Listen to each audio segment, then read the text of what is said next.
Nikodemus atau dikenal dalam tradisi Islam sebagai seorang yang hidup pada zaman Nabi Isa, Yesus, lahir di tengah-tengah masyarakat Yahudi yang memegang teguh ajaran Taurat.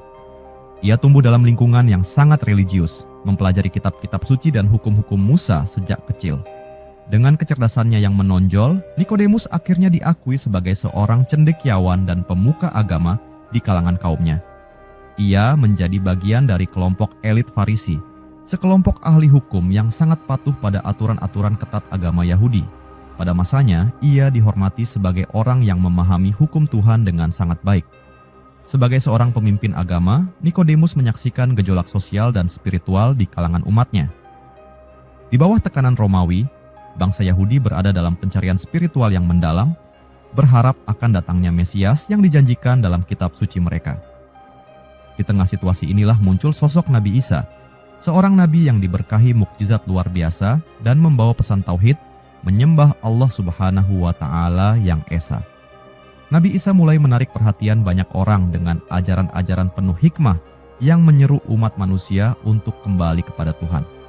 Bagi para pemimpin Yahudi, termasuk Nikodemus, kemunculan Nabi Isa menimbulkan kekhawatiran dan tanda tanya besar. Banyak dari mereka merasa terganggu dengan pengaruh Nabi Isa yang semakin meluas, terutama ketika beliau mulai mengkritik para ahli agama yang terjebak dalam legalisme dan melupakan esensi ibadah yang sejati. Namun, berbeda dengan banyak pemimpin lainnya yang memusuhi Isa, Nikodemus memiliki rasa penasaran dan kekaguman tersendiri. Ada sesuatu yang berbeda dalam ajaran Nabi Isa yang membuat Nikodemus merasa bahwa beliau memang membawa kebenaran dari Tuhan.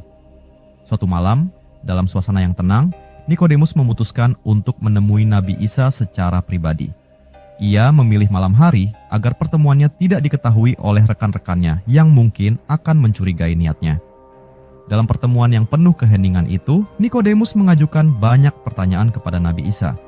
Ia ingin memahami lebih dalam tentang pesan yang disampaikan Nabi tersebut, terutama tentang konsep kelahiran kembali dalam ajaran spiritual Nabi Isa. Isa dengan lembut menjelaskan bahwa untuk mendekat kepada Allah Subhanahu wa Ta'ala, seseorang harus menghidupkan kembali hatinya, memperbarui iman, dan meninggalkan segala kesombongan serta ego duniawi. Itu adalah kelahiran rohani yang sejati. Nikodemus merasa tersentuh oleh jawaban-jawaban tersebut. Ia mulai menyadari bahwa ajaran yang dibawa oleh Nabi Isa bukan hanya tentang hukum lahiriah, melainkan tentang penyucian hati dan penyerahan diri sepenuhnya kepada Allah Subhanahu wa Ta'ala. Meskipun begitu, Nikodemus masih berhati-hati, tidak ingin terang-terangan menunjukkan dukungannya kepada Nabi Isa karena takut akan konsekuensi dari Dewan Sanhedrin dan rekan-rekannya. Waktu berlalu, dan Nikodemus terus mengikuti perkembangan dakwah Nabi Isa dari kejauhan. Ketika sebagian besar pemimpin Yahudi berusaha menjatuhkan Isa dengan berbagai tuduhan, Nikodemus mencoba untuk membela beliau secara halus. Dalam salah satu pertemuan Sanhedrin, ketika mereka berencana untuk menangkap Isa, Nikodemus mengingatkan bahwa menurut hukum Yahudi, seseorang tidak boleh dihakimi tanpa terlebih dahulu mendengarkan pembelaannya. Meski ia tidak secara terbuka mendukung Nabi Isa, usahanya ini menunjukkan bahwa ia mulai condong kepada kebenaran yang disampaikan Nabi tersebut. Namun, puncak dari pencarian spiritual Nikodemus terjadi setelah Nabi Isa diangkat ke langit oleh Allah Subhanahu wa Ta'ala, menyelamatkan beliau dari upaya penyaliban. Kepergian Nabi Isa menyisakan kesedihan mendalam di hati para pengikut setianya. Nikodemus yang selama ini menahan diri, mulai menunjukkan keberaniannya dengan menyatakan keyakinannya kepada ajaran tauhid yang dibawa Nabi Isa.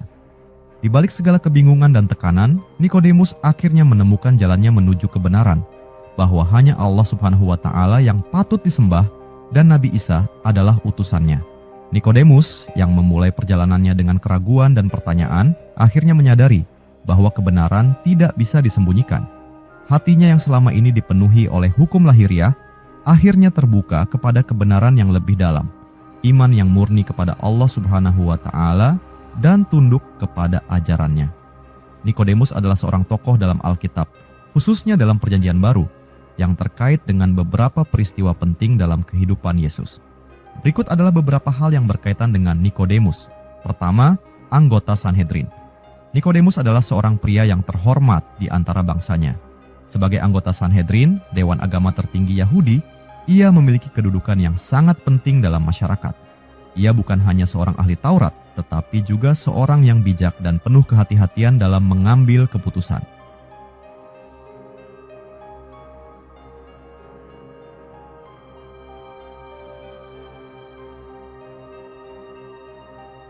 Sanhedrin pada masanya adalah lembaga yang memegang otoritas besar dalam urusan agama dan hukum, mengatur berbagai perkara yang melibatkan bangsa Yahudi di bawah penjajahan Romawi.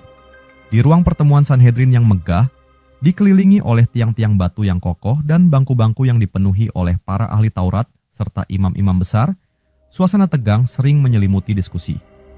Pada suatu hari, suasana menjadi semakin panas ketika nama Yesus dari Nazaret kembali muncul dalam perdebatan.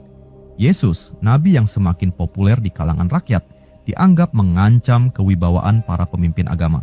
Mukjizat-mukjizatnya dan ajarannya tentang kerajaan Allah Subhanahu wa Ta'ala membuat banyak orang mengikutinya. Namun, bagi para anggota Sanhedrin, kehadirannya dianggap sebagai gangguan, bahkan ancaman. Dia tidak bisa dibiarkan berkeliaran bebas. Suara lantang seorang Farisi terdengar menggema di ruangan itu. Ia merusak tatanan dan menentang hukum kita. Setiap hari jumlah pengikutnya bertambah. Ini akan menjadi bencana bagi kita semua jika Romawi melihatnya sebagai pemberontakan. Banyak dari mereka mengangguk setuju. Tekanan semakin besar, dan mereka merasa bahwa satu-satunya jalan untuk mengendalikan situasi adalah menangkap Yesus dan mengadilinya. Tetapi di tengah kerumunan yang emosi, duduklah Nikodemus, wajahnya menunjukkan ekspresi tenang, meskipun hatinya bergolak. Ia tahu ada sesuatu yang berbeda dengan Yesus. Nikodemus telah berbicara dengannya sebelumnya dalam keheningan malam, dan percakapan itu masih membekas dalam ingatannya. Kita tidak bisa bertindak gegabah, kata Nikodemus akhirnya, memecah keheningan sejenak. Semua mata kini tertuju padanya. Ia adalah salah satu tokoh yang dihormati, sehingga ketika ia berbicara, semua mendengarkan. Hukum kita tidak mengizinkan kita untuk menghakimi seseorang sebelum mendengarkannya dan mengetahui apa yang dilakukannya. Apakah kita sudah benar-benar mendengar pembelaannya? Sejenak ruangan itu hening. Beberapa anggota Sanhedrin saling bertukar pandang. Mereka tidak menyangka Nikodemus akan berbicara demikian. Seorang Farisi yang lebih muda, dengan penuh amarah, berdiri dan menatap Nikodemus. Apakah engkau juga pengikutnya, Nikodemus? Apakah engkau dari Galilea juga? Coba lihat ke dalam kitab. Tidak ada nabi yang datang dari Galilea, katanya dengan nada mengejek. Nikodemus tidak membalas dengan marah. Ia tetap duduk di tempatnya, menjaga wibawa dan kebijaksanaan.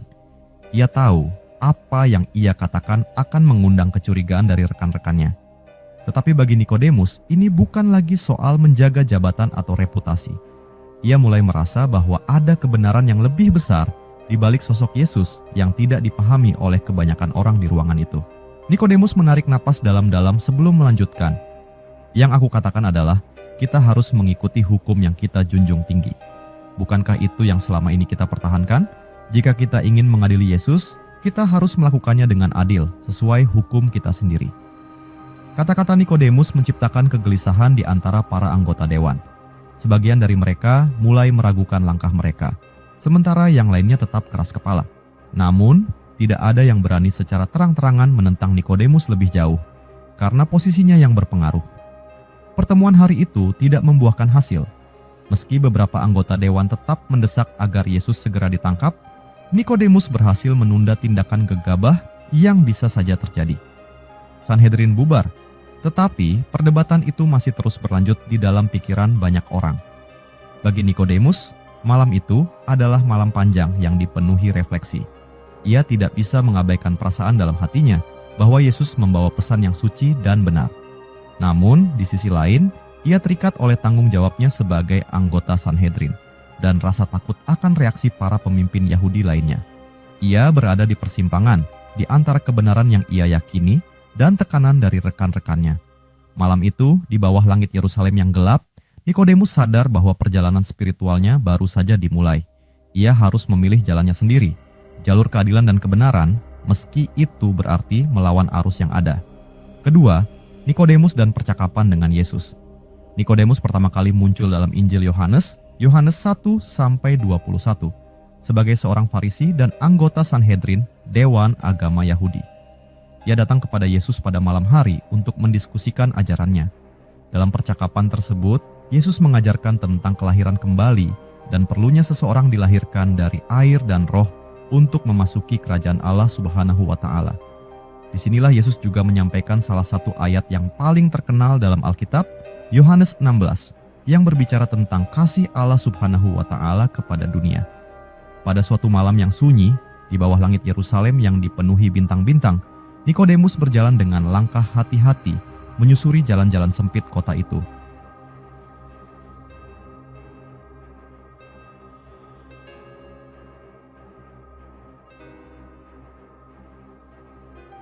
Meski ia adalah seorang yang dihormati sebagai anggota Sanhedrin dan seorang Farisi terpelajar, malam itu ia datang dengan kerendahan hati. Ada banyak pertanyaan yang bergolak dalam benaknya. Pertanyaan yang tidak bisa ia ajukan di siang hari, di depan orang-orang, terutama di antara rekan-rekannya yang menganggap Yesus, atau dalam tradisi Islam dikenal sebagai Nabi Isa, sebagai ancaman bagi otoritas mereka.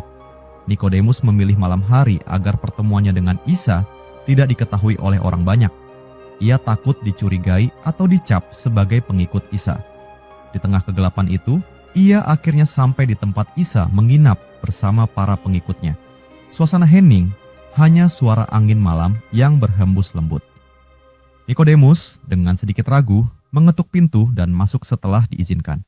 Di dalam ruangan yang diterangi cahaya lampu minyak, Isa menatap Nikodemus dengan senyuman lembut, seakan sudah tahu apa yang ada di hatinya. Isa, sebagai seorang nabi yang mendapat wahyu dari Allah Subhanahu wa Ta'ala, dapat merasakan kegelisahan di hati orang yang datang kepadanya. Nikodemus mengangguk hormat.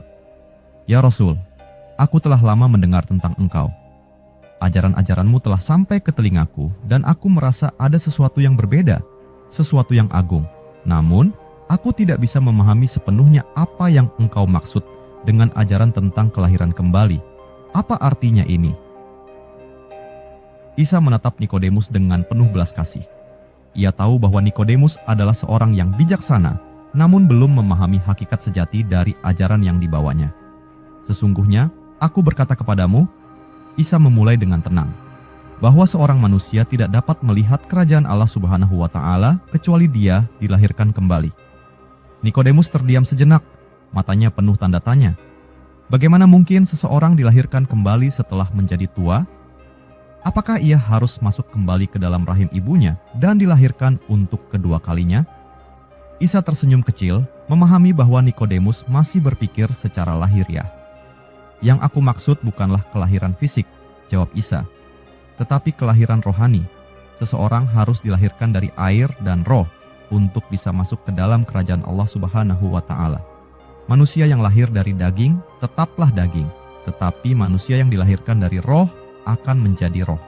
Nikodemus mendengarkan dengan seksama. Kata-kata Isa begitu dalam, melampaui pengertian hukum-hukum yang selama ini ia pelajari. Ia mulai mengerti bahwa ajaran Isa tidak hanya tentang aturan-aturan lahiriah, tetapi tentang penyucian jiwa, tentang hubungan yang lebih dalam dengan Allah Subhanahu wa Ta'ala. "Jadi, bagaimana aku bisa memperoleh kelahiran ini?" tanya Nikodemus dengan suara yang lebih lembut. Hatinya terbuka oleh rasa ingin tahu yang tulus. Isa menatapnya dalam-dalam sebelum menjawab. Allah Subhanahu wa Ta'ala dengan kasih-Nya yang tak terhingga mengirimkan para nabinya untuk membimbing manusia ke jalan kebenaran. Namun, tidak semua orang dapat menerima cahaya itu.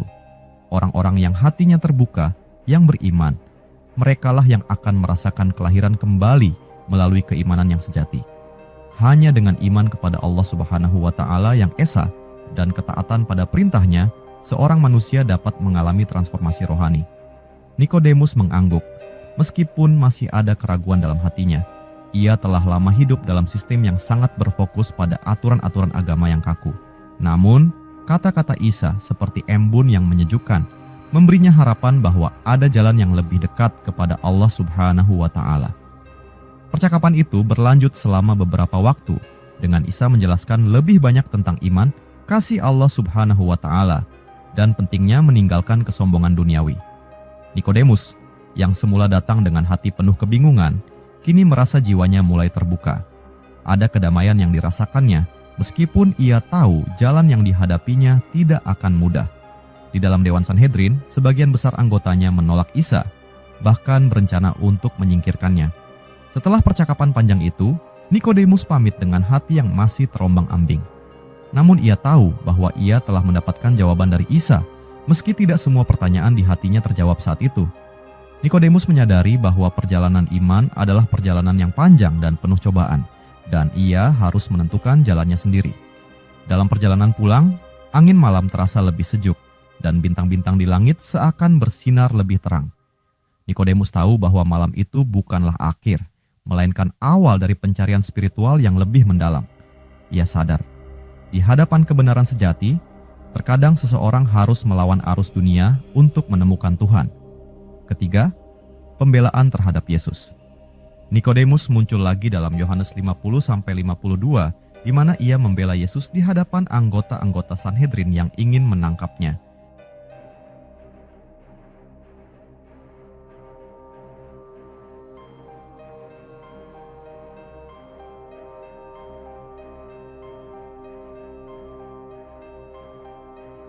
Nikodemus mengingatkan mereka bahwa menurut hukum Yahudi, seseorang tidak boleh dihakimi sebelum ia didengar atau diperiksa tindakannya, meskipun ia tidak secara terbuka mendukung Yesus.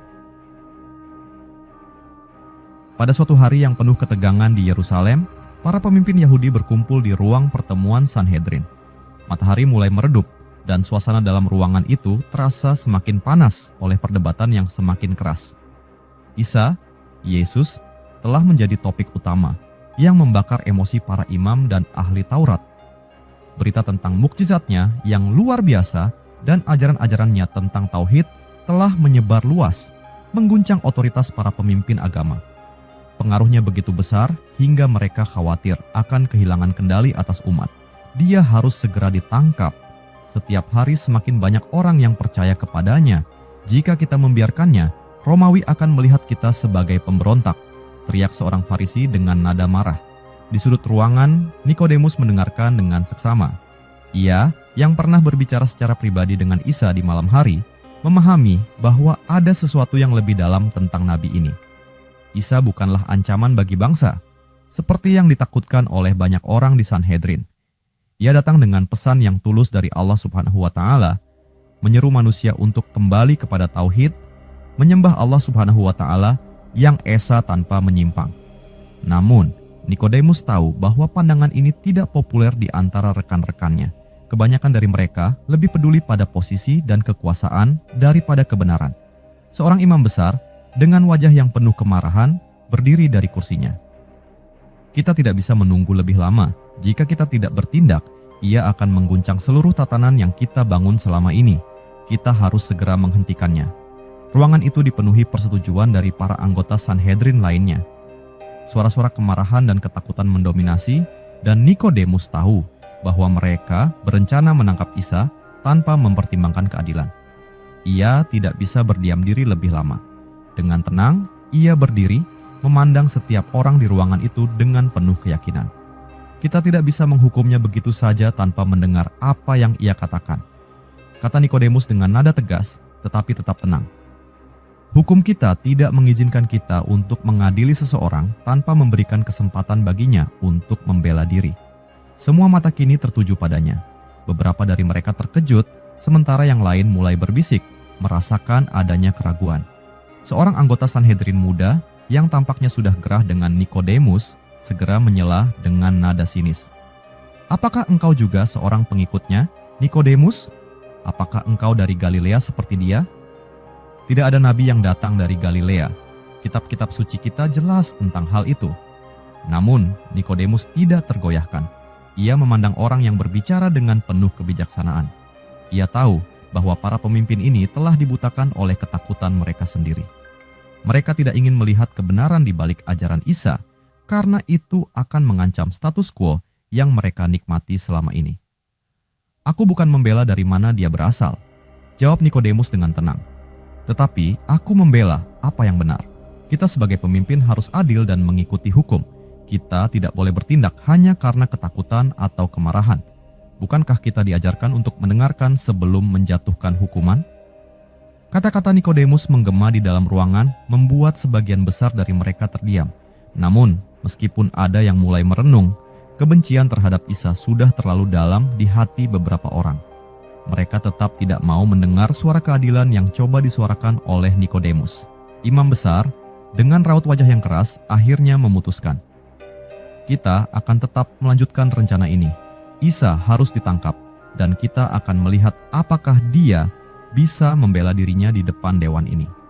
Meskipun Nikodemus tahu bahwa kata-katanya tidak mengubah keputusan akhir mereka, ia merasa bahwa ia telah melakukan apa yang benar. Di dalam hatinya, ia sadar bahwa ia tidak bisa membiarkan ketidakadilan terjadi tanpa perlawanan, meski perlawanan itu kecil dan berisiko. Ia tahu bahwa Isa adalah seorang nabi yang membawa kebenaran, dan bahwa kebenaran akan tetap bersinar, tidak peduli seberapa keras orang mencoba untuk memadamkannya. Malam itu, Nikodemus kembali ke rumahnya dengan perasaan berat di dada. Ia sadar, hari-hari yang akan datang akan semakin sulit bagi Isa dan bagi dirinya sendiri. Namun, ia berjanji dalam hatinya bahwa ia akan selalu berdiri di sisi kebenaran, meskipun itu berarti melawan arus besar di antara kaumnya. Dalam keheningan malam, Nikodemus berdoa kepada Allah Subhanahu wa Ta'ala, memohon petunjuk dan kekuatan untuk menghadapi cobaan yang akan datang. Ia tahu perjuangannya belum berakhir dan perjalanan imannya masih panjang.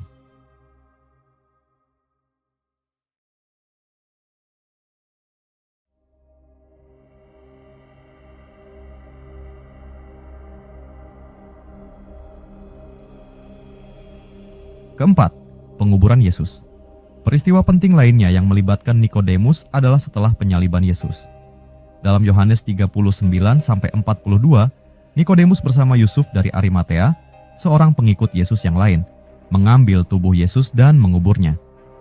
Nikodemus membawa campuran mur dan gaharu seberat sekitar 50 kati, sekitar 34 kg, sebagai bagian dari persiapan penguburan Yesus. Malam itu di Yerusalem, suasana begitu suram dan penuh duka. Langit gelap seolah ikut berkabung, menutup kota dengan kesedihan yang mendalam. Isa, Yesus, telah diangkat oleh Allah Subhanahu wa Ta'ala, diselamatkan dari penyaliban yang direncanakan musuh-musuhnya. Namun, banyak yang percaya bahwa Isa telah wafat di kayu salib, dan di antara mereka adalah Yusuf dari Arimatea, seorang pengikut Isa yang setia namun diam-diam, dan Nikodemus, seorang anggota Sanhedrin, yang hatinya mulai tergerak oleh kebenaran ajaran sang nabi. Nikodemus berjalan cepat melalui jalan-jalan sunyi Yerusalem menuju rumah Yusuf dari Arimatea. Meski malam sudah larut, hati Nikodemus masih dipenuhi perasaan gelisah. Setelah bertahun-tahun menjalani hidup sebagai anggota Sanhedrin, ia kini berada di persimpangan besar dalam hidupnya. Isa, sosok yang pernah ditemuinya diam-diam dan yang ajarannya menyentuh jiwanya, kini dianggap telah mati, dan Nikodemus merasa ia harus melakukan sesuatu untuk menghormati nabi yang ia mulai percayai sebagai utusan Allah Subhanahu wa Ta'ala. Di rumah Yusuf, Nikodemus mengetuk pintu dengan perlahan. Tak lama kemudian, pintu terbuka dan Yusuf dengan wajah yang suram menyambutnya. Tanpa banyak bicara, Yusuf memahami tujuan kedatangan Nikodemus. Mereka berdua saling bertukar pandang, mengetahui bahwa mereka memiliki misi yang sama malam itu, mengurus jenazah Isa dengan penuh penghormatan. Aku sudah mendapatkan izin dari pihak Romawi untuk mengambil tubuhnya, kata Yusuf dengan suara rendah namun tegas. Kita harus segera bertindak sebelum fajar menyingsing. Nikodemus mengangguk. Ia tahu tindakan ini penuh risiko. Sanhedrin dan para pemimpin Yahudi lainnya telah bersumpah untuk menghentikan pengaruh Isa. Namun, Nikodemus tak lagi peduli pada risiko itu.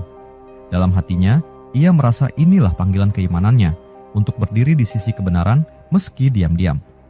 Dengan persiapan sederhana, mereka menuju ke tempat Isa diletakkan setelah peristiwa yang menyayat hati itu. Nikodemus membawa serta mur dan gaharu, sekitar 34 kg, yang akan digunakan untuk membalut tubuh Isa sesuai tradisi Yahudi. Ketika mereka tiba di sana, suasana begitu hening, hanya disertai desiran angin malam.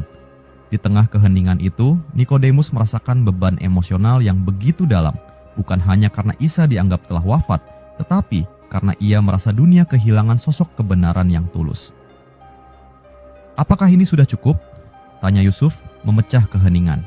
Nikodemus menatap kantong mur dan gaharu yang ia bawa. Ini lebih dari cukup. Kita harus membungkus tubuhnya dengan penuh penghormatan, sebagaimana layaknya seorang nabi. Mereka bekerja dengan penuh ketenangan, membalut tubuh Isa dengan kain lenan yang sudah diolesi mur dan gaharu. Meskipun bagi Yusuf dan Nikodemus, Isa tampak seolah wafat, mereka tetap menjalankan proses ini dengan hati yang penuh hormat. Mereka tidak melihatnya sebagai seorang yang telah kalah, tetapi sebagai seorang utusan Allah Subhanahu wa Ta'ala yang mulia, meskipun mereka tidak sepenuhnya memahami rencana ilahi di balik semua ini. Selama mereka bekerja, Nikodemus teringat percakapannya dengan Isa di suatu malam. Kata-kata Isa tentang kelahiran kembali, tentang iman yang sejati, masih terngiang dalam pikirannya. Saat itu, ia belum sepenuhnya memahami, tetapi kini, setelah semua yang terjadi, Nikodemus mulai melihat kebenaran yang Isa coba sampaikan. Kelahiran rohani yang dimaksud Isa adalah perubahan hati, perubahan iman yang mendalam, dan sekarang ia merasa bahwa hatinya telah benar-benar berubah. Setelah proses pengurusan jenazah selesai, mereka membawa tubuh Isa ke sebuah kubur yang baru, milik Yusuf, yang terletak di taman terdekat. Kubur itu dipahat di dalam batu, tempat yang layak untuk seseorang yang mereka anggap sebagai Nabi Allah Subhanahu wa Ta'ala. Ketika tubuh Isa telah diletakkan dengan hati-hati di dalamnya, mereka menggulingkan batu besar untuk menutup pintu masuk kubur tersebut. Selesai sudah tugas mereka malam itu. Namun, bagi Nikodemus, ini bukanlah akhir. Ia merasa ada sesuatu yang lebih besar yang sedang terjadi, sesuatu yang melampaui apa yang bisa dilihat oleh mata manusia. Meskipun bagi banyak orang, Isa dianggap telah mati, Nikodemus percaya bahwa kebenaran yang Isa bawa tidak akan pernah mati. Isa mungkin telah meninggalkan dunia ini, tetapi cahaya ajarannya akan terus hidup di hati mereka yang percaya kepada Allah Subhanahu wa Ta'ala yang Esa.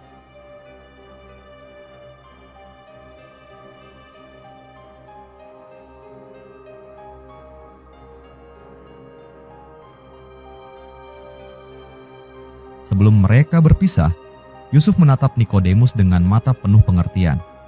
Kita mungkin tidak tahu apa yang akan terjadi selanjutnya, tetapi aku yakin kita telah melakukan apa yang benar. Nikodemus tersenyum tipis, perasaannya campur aduk antara kesedihan dan keyakinan baru. Benar Yusuf, kebenaran tidak akan pernah padam, meskipun dunia berusaha untuk menutupinya. Mereka pun meninggalkan tempat itu, dengan perasaan bahwa mereka telah menyelesaikan satu bab penting dalam sejarah iman mereka. Namun, di dalam hati Nikodemus, ia tahu bahwa ini baru permulaan dari perjalanan yang lebih panjang. Perjalanan menuju pemahaman penuh tentang kehendak Allah Subhanahu wa Ta'ala dan tugas manusia di dunia. Sebagai catatan bahwa sebenarnya yang dikuburkan bukanlah Isa atau Yesus, melainkan seorang yang diserupakan, yaitu Yudas Iskariot. Kelima, simbol pencarian kebenaran. Nikodemus adalah seorang yang dihormati di kalangan Yahudi, seorang Farisi dan anggota Sanhedrin yang dikenal karena pengetahuan agamanya. Namun, di balik status dan penghormatan itu, ia merasa ada sesuatu yang kurang. Meski hidupnya penuh dengan pengabdian pada hukum Taurat, hatinya tetap diliputi kegelisahan. Ia merasa bahwa aturan-aturan yang ketat dan kehidupan keagamaan yang kaku tidak sepenuhnya memberikan jawaban atas pencariannya yang lebih mendalam tentang makna hidup dan kebenaran sejati. Ketika kabar tentang Isa, Yesus mulai menyebar di Yerusalem, Nikodemus tidak bisa mengabaikannya. Isa bukan hanya seorang guru yang biasa, tetapi seorang nabi yang berbicara tentang hubungan yang langsung dengan Allah Subhanahu wa Ta'ala, tentang cinta dan keimanan yang jauh melampaui batasan-batasan hukum yang seringkali dijadikan alat kekuasaan oleh para pemimpin agama. Isa mengajarkan bahwa Allah Subhanahu wa Ta'ala Maha Pengasih dan bahwa penyucian hati lebih penting daripada ritual-ritual yang dilakukan tanpa makna. Nikodemus, dengan segala pengetahuan dan statusnya, merasa tergerak. Namun, di antara rekan-rekannya di Sanhedrin, Isa dianggap sebagai ancaman. Setiap kali nama Isa disebut, kemarahan dan ketakutan memenuhi ruang pertemuan mereka. Sebagai anggota dewan, Nikodemus tahu betul bahwa ia harus berhati-hati. Tetapi, di lubuk hatinya, ada rasa penasaran yang mendalam. Ia merasa harus menemui Isa, bukan sebagai pemimpin agama yang ingin menghakimi, tetapi sebagai seorang yang mencari kebenaran. Malam itu, ketika bintang-bintang bersinar di atas langit Yerusalem, Nikodemus melangkah keluar dari rumahnya. Ia berjalan cepat melalui jalan-jalan sempit, menghindari tatapan orang-orang, karena pertemuan ini harus dirahasiakan. Ia tidak ingin diketahui oleh rekan-rekannya di Sanhedrin. Tiba di rumah tempat Isa menginap bersama murid-muridnya, Nikodemus mengetuk pintu dan dengan hormat meminta izin untuk berbicara dengan sang nabi. Di dalam ruangan sederhana yang diterangi cahaya lampu minyak, Isa duduk tenang. Wajahnya yang penuh kasih menyambut kedatangan Nikodemus. Meski belum berbicara, Isa seakan tahu bahwa pria di depannya datang dengan hati yang penuh pertanyaan. Setelah mereka duduk berhadapan, Nikodemus memulai percakapan yang akan mengubah hidupnya. "Ya Nabi, aku telah lama mendengar tentang ajaran-ajaranmu." Nikodemus berbicara dengan hati-hati. "Dan aku tahu banyak orang di antara kami, para pemimpin, merasa takut akanmu. Namun, aku tidak datang untuk menentangmu. Aku datang karena hatiku merasakan sesuatu yang belum pernah aku rasakan sebelumnya. Apa sebenarnya yang engkau ajarkan? Apa yang engkau maksud dengan lahir kembali?" Isa tersenyum dengan lembut, lalu menjawab, "Sesungguhnya, kelahiran yang aku bicarakan bukanlah kelahiran jasmani. Manusia harus dilahirkan kembali secara rohani, dari air dan roh, agar dapat melihat kerajaan Allah Subhanahu wa Ta'ala. Ini bukan tentang hukum lahiriah, tetapi tentang penyucian hati dan iman yang tulus kepada Allah Subhanahu wa Ta'ala." Nikodemus terdiam, mencerna kata-kata itu. Sebagai seorang ahli Taurat, ia terbiasa memikirkan hukum dan aturan. Namun, apa yang Isa katakan menembus jauh ke dalam hatinya, melampaui apa yang bisa dijelaskan oleh kitab-kitab suci yang selama ini ia pelajari. "Tapi bagaimana mungkin aku bisa mengalami kelahiran seperti itu? Aku sudah tua, dan aku telah mengabdikan hidupku pada hukum. Bagaimana aku bisa lahir kembali?" Nikodemus bertanya lagi. Kali ini dengan suara yang lebih lembut, seolah berbicara kepada dirinya sendiri. Isa menatap Nikodemus dengan tatapan yang penuh makna. "Manusia yang lahir dari daging tetaplah daging, tetapi yang lahir dari roh adalah roh. Kelahiran ini adalah perubahan hati, perubahan jiwa.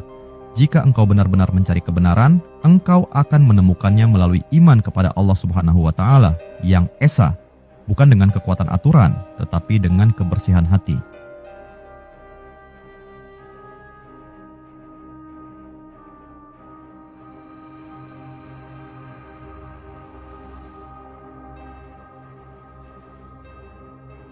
Percakapan itu berlanjut hingga malam, semakin larut.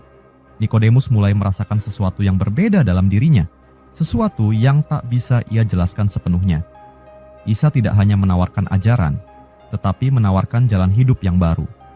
Sebuah kehidupan yang tidak terikat oleh aturan-aturan kaku yang selama ini membelenggu banyak orang, tetapi kehidupan yang didasarkan pada iman yang sejati kepada Allah Subhanahu wa Ta'ala. Setelah pertemuan itu, Nikodemus tidak langsung mengubah hidupnya. Ia kembali ke kehidupannya di Sanhedrin, menjalankan tugasnya seperti biasa. Namun, di dalam hatinya, sesuatu telah berubah. Ia tidak lagi memandang Isa sebagai ancaman, tetapi sebagai utusan Allah Subhanahu wa Ta'ala yang membawa kebenaran yang lebih dalam. Nikodemus mulai melihat bahwa apa yang dia cari selama ini, kebenaran sejati tentang Tuhan, telah ia temukan dalam ajaran Isa. Pada kesempatan lain, ketika Sanhedrin kembali membahas rencana untuk menangkap Isa, Nikodemus memberanikan diri berbicara. "Apakah kita menghakimi seseorang sebelum kita mendengarkan pembelaannya?" Tanyanya kepada dewan dengan penuh kebijaksanaan. Ia tidak berbicara sebagai seorang pendukung terbuka Isa, tetapi sebagai orang yang mencari keadilan. Meski banyak dari mereka yang mengabaikan kata-katanya, Nikodemus tetap setia pada kebenaran yang telah ia temukan. Hingga saat Isa dianggap telah disalib, Nikodemus bersama Yusuf dari Arimatea mengambil langkah berani dengan merawat tubuh Nabi tersebut, menguburnya dengan penuh penghormatan. Tindakan ini, meski dilakukan diam-diam, menunjukkan bahwa Nikodemus tidak lagi hanya sekadar penasaran. Ia telah menemukan apa yang ia cari, kebenaran yang tidak bisa disembunyikan oleh ketakutan atau tekanan dari orang-orang sekitarnya. Nikodemus menjadi simbol dari pencarian kebenaran yang sejati, seorang yang meskipun berasal dari lingkungan yang penuh aturan ketat, akhirnya menemukan bahwa iman dan kebersihan hati adalah jalan menuju Allah Subhanahu wa Ta'ala. Ia adalah contoh bagi mereka yang berani mencari, meski jalannya penuh risiko. Kebenaran, baginya, bukan hanya sekadar hukum yang tertulis, tetapi sesuatu yang hidup dalam hati orang-orang yang percaya kepada Allah Subhanahu wa Ta'ala dengan tulus. Nikodemus sering dianggap sebagai seorang yang mencari kebenaran dengan hati terbuka dan secara bertahap menunjukkan dukungannya terhadap Yesus, meskipun ia melakukannya dengan hati-hati karena posisinya sebagai anggota Sanhedrin.